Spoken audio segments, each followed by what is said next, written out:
അന്ത്യയാത്രക്കായി നമ്മുടെ മുമ്പിലേക്ക് കടന്നു വന്നിരിക്കുന്നു.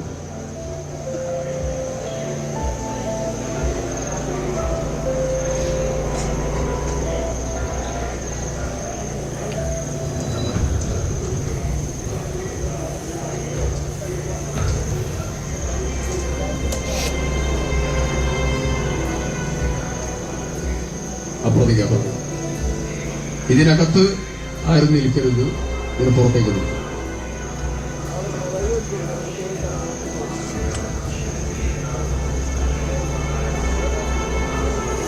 ജില്ലാ പോലീസ് മേധാവി ഉൾപ്പെടെ കൃത്യമായ മാർഗനിർദ്ദേശങ്ങൾ അവിടെ നൽകുന്നുണ്ട്.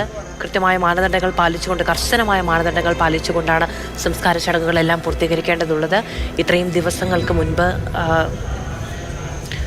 ജീവൻ നഷ്ടപ്പെട്ട മനുഷ്യരുടെ ശരീരങ്ങളാണ്. അത് കണ്ടെത്തിയത് തന്നെ ദീർഘമായ തിരച്ചിലിന് ഒടുവിലാണ്.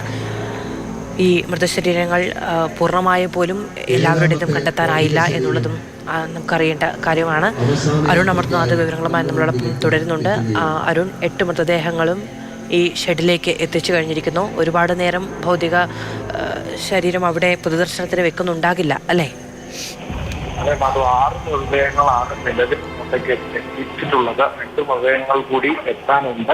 അതിനുശേഷമായിരിക്കും ഈ സർവമത പ്രാർത്ഥന. ആ സമയത്ത് ഈ വോളണ്ടിയർമാരും ആരും ഈ ഒരു പ്രദേശത്തേക്ക് നിൽക്കരുതെന്നാണ് നിർദ്ദേശം നൽകിയിട്ടുള്ളത്. നിലവിൽ മന്ത്രിമാരായ MB രാജേഷും കെ രാജനും ഇവിടെയുണ്ട്. ഇവർ നേതൃത്വം നൽകും. ഈ സംസ്ഥാനത്തിന്റെ വകയുള്ള ആദരമർപ്പിക്കും. ഒപ്പം തന്നെ സർവമത പ്രാർത്ഥന, അതിനായി ഈ മതപുരോഹിതന്മാരൊക്കെ തന്നെ ഇവിടെ നേരത്തെ തന്നെ എത്തിച്ചേർന്നിട്ടുണ്ട്.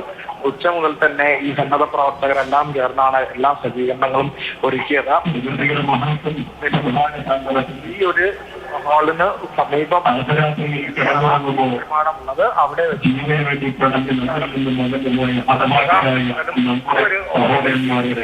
സാങ്കേതിക പ്രശ്നമുണ്ട് അരുൺ. ഞാൻ വരാം അരുണിലേക്ക്. നമുക്ക് ആ ദൃശ്യങ്ങളിലേക്ക് കൂടുതൽ കേന്ദ്രീകരിക്കാം.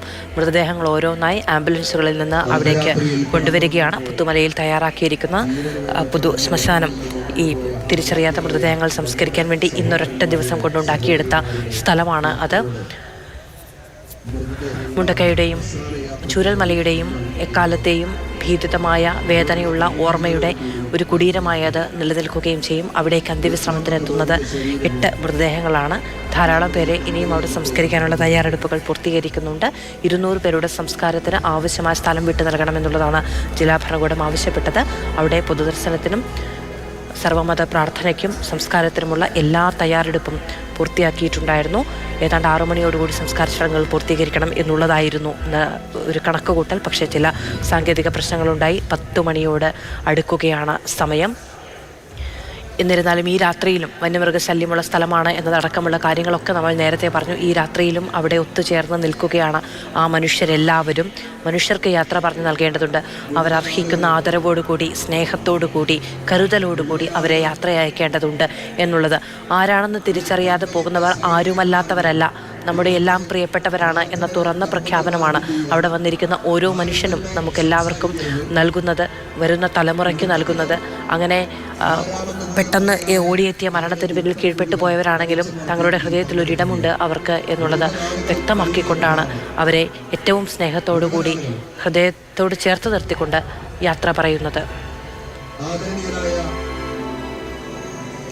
ചൂരൽമല സെന്റ് സെബാസ്റ്റ്യൻ ചർച്ച് വികാരി ഫാദർ ജിബിൻ വട്ടക്കുളത്തിലിന്റെ നേതൃത്വത്തിൽ പ്രാർത്ഥന ആരംഭിക്കുകയാണ്.